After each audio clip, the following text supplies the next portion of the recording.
Sungguh sulit dipahami orang-orang yang mengaku beriman tapi takut kehadiran tenda di gereja saat perayaan Natal. Eta kunaon geuning teh? Apakah tenda di gereja lebih menakutkan ketimbang setan atau jurik atau iblis? Begini nih ceritanya. Beberapa hari lalu, Menteri Agama Yakut Khalil Qomas melarang pendirian tenda untuk ibadah Natal. Tapi setelah mendapat protes dari umat Kristiani, Menteri Agama pun mengizinkan pendirian tenda. Tapi dengan syarat cenah, mendapat izin, kudu urus izin dari kepolisian dan berkoordinasi dengan Satgas COVID-19 di daerah masing-masing dengan alasan masih pandemi. Ini mah alasan yang tidak pas. Karena pemerintah mengakui pandemi sudah melandai cenah.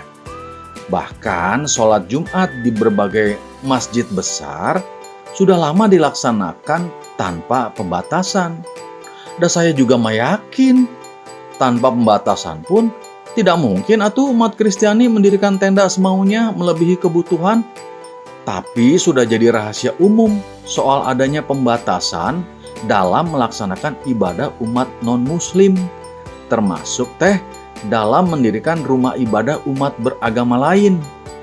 Maka tidak berlebihan jika larangan pendirian tenda dianggap cermin sikap sebagian umat Islam yang tidak ingin umat lain bisa bebas melaksanakan ibadah.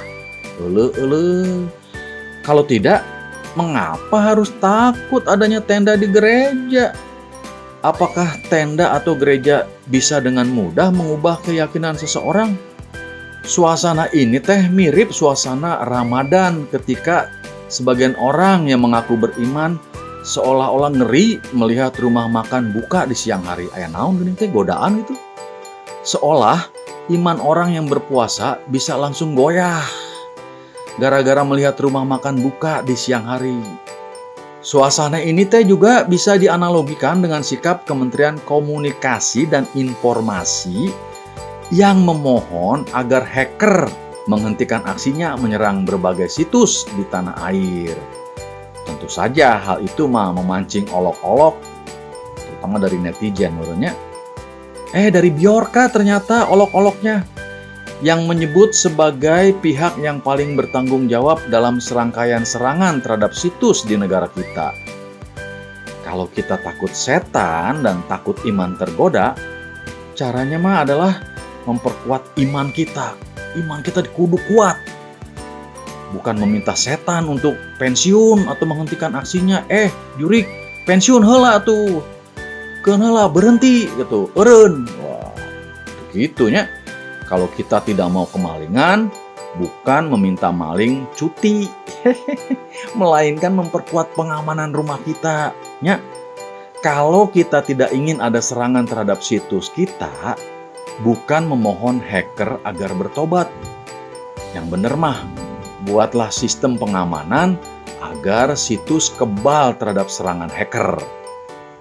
Kalau kita bisa menyadarkan maling dan hacker atau membuat orang lain mengubah keyakinan mereka dengan cara halus dan terhormat, itu bonus namanya. Bener Pan?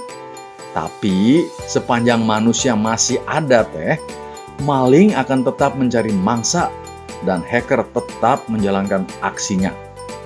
Demikian pula setan atau iblis. Mereka akan selalu melancarkan godaan kepada manusia yang imannya nggak kuat. Nggak ada istilah setan atau iblis pensiun, karena kehadiran setan dan iblis sesuai dengan desain Tuhan yang Maha Esa. Berbagai sikap sebagian umat Islam itu hanya menggambarkan bahwa mereka tidak siap dengan keberagaman. Padahal keberagaman dalam hal apapun termasuk agama merupakan hukum alam. Bahkan seorang teman yang berprofesi sebagai guru bahasa Inggris di sekolah dasar punya pengalaman menarik. Suatu hari, seorang anak keberatan sang guru mengajarkan kata cross. Alasannya, sebagaimana didapatnya dari ibu kandungnya, indungna cenah, cross itu mengacu kepada tanda salib cenah, lambang umat Kristiani. Padahal, kalau kita khawatir anak terpengaruh agama lain, Bekali aja mereka dengan ilmu agama yang benar, yang mumpuni atuh.